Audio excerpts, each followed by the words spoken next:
Namaku Mona, usia 26 tahun. 1 tahun sudah sejak aku kembali ke rumah masa kecilku, rumah peninggalan ibu. Rumah kayu sederhana di pinggir desa, dengan pekarangan luas dan aroma melati yang selalu tercium paling kuat saat menjelang malam. Dulu, rumah ini terasa begitu hidup. Setiap pagi ada suara wajan dari dapur, suara langkah kaki ibu yang ringan, dan aroma nasi hangat bercampur kopi tubruk yang ia seduh untuk ayah, meski ayah sudah tiada jauh lebih dulu.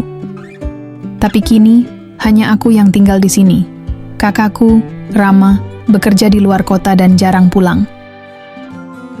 Aku memutuskan kembali ke rumah ini setahun lalu, tak lama setelah pemakaman ibu. Bukan karena tak ada tempat lain, tapi karena ada sesuatu dalam diriku yang belum selesai.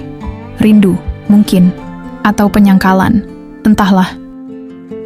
Awalnya kupikir semua akan tenang. Kupikir aku akan bisa kembali menjalani hari-hari seperti biasa.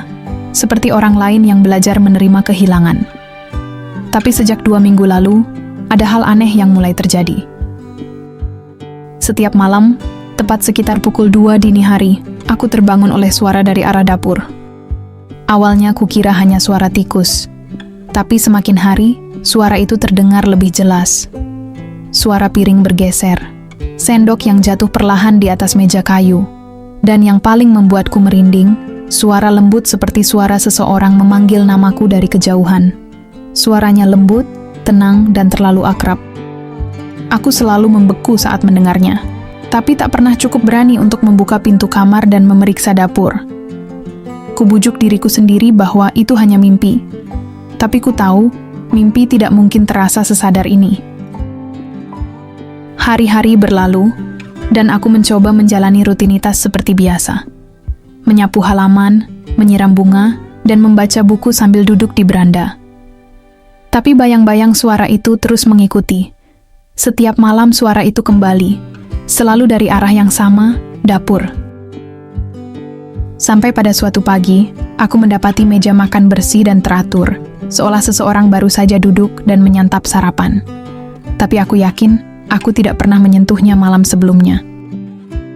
Aku diam di ambang pintu dapur, mencoba menenangkan pikiran. Mungkin aku sedang lelah, mungkin aku sleepwalking. Semua kemungkinan bisa terjadi. Mataku tertuju pada buku resep tua milik ibu, yang entah kenapa tergeletak terbuka di atas meja. Padahal aku selalu menyimpannya di lemari kaca. Halaman yang terbuka menunjukkan resep sayur lodeh kesukaan Rama. Di bagian bawah halaman, ada tulisan tangan yang bukan milikku, namun terasa sangat kukenal. Jangan lupa tambahkan sedikit lengkuas, seperti biasanya. Tanganku gemetar, tulisan itu, tulisan ibu. Aku mengusap mataku, mencoba menepis semuanya sebagai lelah dan ilusi. Tapi jauh di dalam hati, ada perasaan yang tak bisa kutolak. Seseorang atau sesuatu masih ada di rumah ini. Dan mungkin dia belum siap pergi. Malam itu aku tidak tidur. Untuk pertama kalinya sejak suara-suara itu muncul, aku memilih untuk tetap terjaga. Duduk di ruang tengah dengan lampu redup menyala, hanya ditemani secangkir teh hangat yang sudah lama dingin. Waktu menunjukkan pukul 1 lewat dini hari. Aku menatap jam dinding tua di ruang tengah, jam yang dulu sering dibersihkan ibu setiap hari Minggu sambil bersenandung kecil. Suara detaknya kini terdengar lebih keras dari biasanya, seolah ikut menghitung detik menuju sesuatu yang tak ku mengerti. Tepat pukul 2, suara itu datang lagi. Suara sendok yang jatuh perlahan ke meja kayu, lalu bunyi kursi yang bergeser. Dan kemudian, suara lembut yang memanggil namaku dari arah dapur. Aku menegakkan tubuh. Dada terasa sesak, tapi kakiku bergerak sendiri. Dengan langkah perlahan dan hati-hati, aku berjalan menuju dapur. Lampu lorong menyala redup, cukup untuk memperlihatkan bayangan kursi dan meja makan di ujung. Tanganku meraih gagang pintu dapur dan membukanya pelan. Kosong. Tak ada siapa-siapa. Tapi, meja makan sudah tertata rapi. 2 piring kosong. 1 gelas berisi air. Dan buku resep ibu yang terbuka di halaman berbeda dari tadi pagi. Kali ini, resepnya adalah sambal goreng kentang, makanan favorit ibu. Aku melangkah mendekat, tanganku gemetar saat menyentuh buku itu. Di bawah resep, kembali ada tulisan tangan halus, yang terasa asing tapi akrab. Kamu masih ingat cara membuat ini, kan? Kalau lupa, tanyakan di hatimu. Aku terduduk di kursi. Untuk pertama kalinya sejak ibu meninggal, aku menangis tanpa suara. Ada kehangatan yang tidak bisa kujelaskan.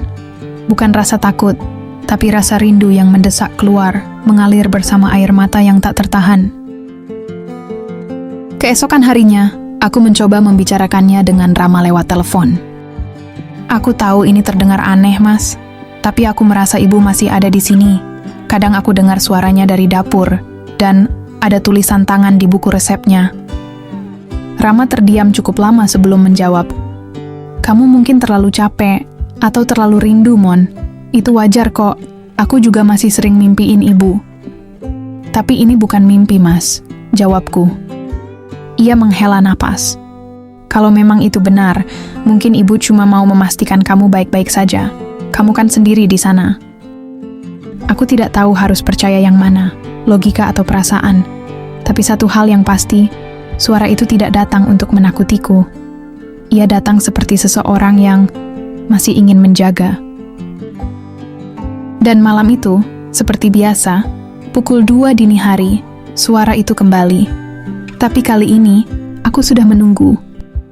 Di atas meja, buku resep terbuka lebar. Kali ini tidak ada tulisan baru. Tapi tiba-tiba, aroma samar sayur lodeh yang belum pernah kumasak sejak ibu meninggal, perlahan menyebar di udara. Hari itu aku bangun lebih pagi dari biasanya. Matahari belum sepenuhnya naik, tapi aku sudah berdiri di dapur dengan buku resep terbuka, pisau di tangan, dan hati yang penuh tekad. Entah kenapa aku merasa harus melakukan ini. Membuat sayur lodeh dari resep ibu, persis seperti yang biasa ia masak setiap kali aku atau Rama sedang sedih. Ibu selalu bilang, masakan buatan hati akan menyembuhkan lebih dari sekadar perut. Aku menyalakan kompor, merebus santan, memotong labu, kacang panjang, dan tahu. Lalu kutambahkan bumbu-bumbu sesuai catatan yang tertulis di catatan tangan ibu malam itu. Anehnya, setiap langkah terasa seperti dibimbing, seolah tangan ibu menyentuh pundakku dan berkata, "Sedikit lagi, Nak, jangan terlalu matang." Saat masakan mulai matang, aroma yang muncul terasa seperti kenangan yang hidup kembali, hangat, nyaman, dan akrab. Sejenak aku lupa bahwa ibu sudah tiada. Rasanya seperti saat kami masih duduk bersama di meja ini, bercerita sambil menyendok sayur ke mangkuk masing-masing. Aku menyajikan sepiring kecil di atas meja, lalu duduk diam. Dan di saat itulah, aku mendengarnya lagi. Tapi kali ini bukan suara samar dari kejauhan. Suaranya lebih dekat, lebih jelas, dan lebih tenang. "Terima kasih, Mona." Aku menoleh cepat. Tak ada siapa-siapa di sana. Tapi udara seolah berubah. Udara di dapur menjadi lebih hangat. Tidak lagi sunyi. Tidak lagi sepi. Aku tidak menangis. Kali ini tidak. Yang kurasakan justru kelegaan. Seperti ada beban yang akhirnya lepas dari dadaku. Dan saat aku menatap buku resep yang terbuka di meja, di halaman paling akhir, muncul tulisan tangan baru. "Sudah waktunya ibu pergi. Tapi ibu bahagia, karena kamu sudah belajar menjaga apa yang paling penting. Cinta di dalam rumah ini." Tulisan itu membuatku tersenyum. Malam harinya, untuk pertama kali dalam 2 minggu, suara dari dapur tidak terdengar lagi. Tidak ada kursi yang bergeser. Tidak ada sendok yang jatuh. Hanya suara jangkrik dari luar jendela dan hembusan angin malam yang lembut. Tapi anehnya, aku tidak merasa sendiri. Karena aku tahu, ibu tidak benar-benar pergi. Ia tinggal dalam setiap rasa yang kutemukan kembali di masakannya. Sejak malam itu, rumah ini terasa berbeda. Bukan lagi karena ada suara-suara misterius dari dapur, justru karena tidak ada. Keheningan yang dulu membuatku takut, kini terasa hangat. Aku tidak merasa sendiri lagi, karena kini aku tahu kehadiran tidak selalu harus terlihat. Aku mulai membiasakan diri memasak setiap hari.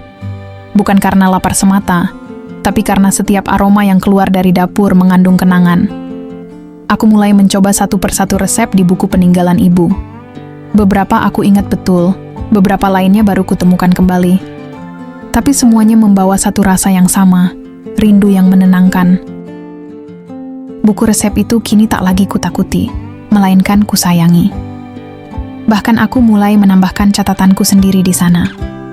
Bukan hanya tentang bahan dan cara memasak, tapi juga cerita di balik setiap hidangan.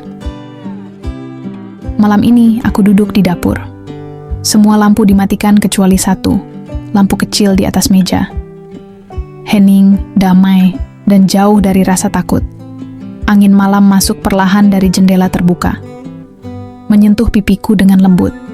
Dan untuk sesaat, aku merasa seperti sedang dipeluk seseorang. Bukan oleh hantu, bukan oleh bayangan, tapi oleh cinta yang tidak pernah benar-benar pergi. Cinta yang tinggal di dapur, dan akan selalu tinggal di hatiku.